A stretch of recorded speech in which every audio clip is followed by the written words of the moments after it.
Una visita in Veneto, a Venezia e poi a Verona per partecipare a 2 comitati per l'ordine pubblico e la sicurezza. Il ministro dell'Interno Matteo Piantedosi ha garantito l'attenzione per il territorio. A Venezia sono in arrivo 120 uomini tra agenti di polizia, guardia di finanza e carabinieri. Confermato, come da richiesta del sindaco Luigi Brugnaro, il supporto dei lagunari. Abbiamo preso atto di alcune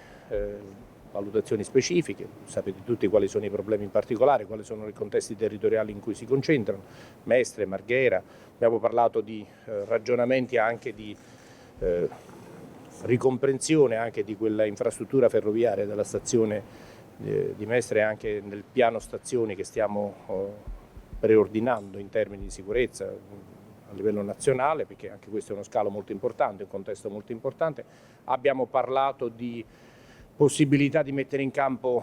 ulteriori spinte verso fenomeni come più ricorrenti su questo territorio, quali per esempio i borseggi, quindi come fare per cercare di in qualche modo di rintracciare prima le persone, prevenire la commissione di questi reati. Insomma, devo dire, sono molto contento. Abbiamo parlato anche, grazie al contributo dell'autorità giudiziaria, che ringrazio, quello che possa essere ogni rafforzamento possibile anche dell'attività di prevenzione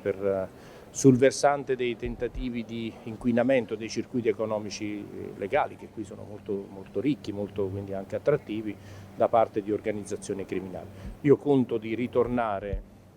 tra qualche mese perché qualcosa di ciò che si è detto possa essere già in uno step di prima realizzazione. Cosa molto importante che penso che vi interessi, ho rappresentato alle istituzioni territoriali che noi, rispetto già a un grande impegno che il governo sta avendo da 2 anni a questa parte in generale sugli organici delle forze di polizia, qui tra dicembre e gennaio ci sarà un'immissione di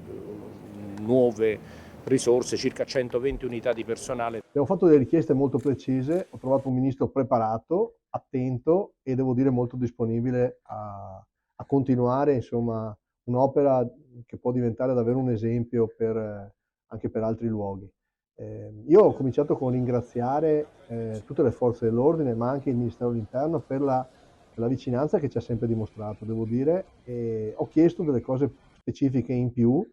per cui il comando dei lagunari, come ho già detto più volte, e anche qui ci sarà l'interessamento del ministro presso il ministro Crosetto, ma penso insomma che Strade Sicure già oggi sia spostata verso i lagunari e sarà gestita proprio dal comandante dei lagunari, ma poi anche ho chiesto qualche turno in più di servizio e ho chiesto più uomini di polizia, carabinieri, guardia di finanza, mi sono stati accordati. Adesso io sottoporrò direttamente al collega Crosetto, tramite i contatti che hanno i miei uffici con